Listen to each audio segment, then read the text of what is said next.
ejambi yesoka namuddako eyokubiri namuddako n'eyokusatu. Onesimus Alinda atemera mu gy'obukulu 18 yasangiddwa mu Musiigwe Mwanyi nga mufu e Nyaluhongo mu disitulikiti y'e Kitagwenda. Labadde muyizi wa siniya ey'okuna ku Kitagwenda High School ng'omulambo gwe guzuuliddwa Jolly Kebirungi abadde agenza okunoga enva endiirwa. Ndeba ebigere sagama we n'omutuma gumpurutuka we nanza mu nsomero. Hata omutuma kabukeza kugamba omusaiza kayasoma azwire t-shirt ya yero kandi okukazi w'ekisweta. Abaana bahikaaho bagira ngo omwana waaba abuzire ng'omudeete turebe kuza kuba nankyara ng'omutumba n'ogwabo n'omwana w'essomero. Okusinziira ku batuuze abayizi babadde beegulidde omuze gw'okutawaanya abantu nga bababbako ebyabwe nga kiteeberezebwa nti omwana ono yandiba nga yattiddwa lwa kubba bikajjo.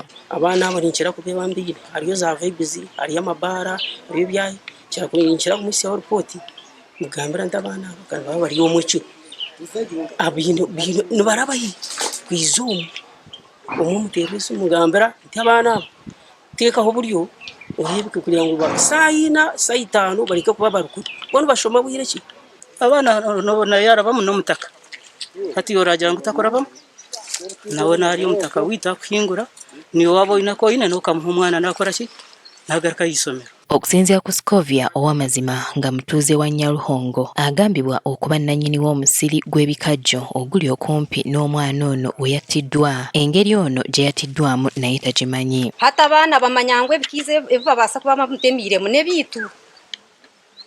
Poliisi emutwara etwara n'omutumbi tekitwire dakiika tube twemerire aha turebe isomero rya Kitagwenda lyona lyaturumba yiza lyatandika kuteera amabaare n'umugareeba enzu twayekingira mu nzu twatandika kusaba kitwire dakiika nk'itaano akabaho kaceceko kare bagaruka y'isomero. Simon Ahimbisibwe omukulu w'essomero ly'e Kitagwenda High School agamba nti leero essomero lye lisiibye mu kiyongobero olw'okufiirwa omuyizi waabwe.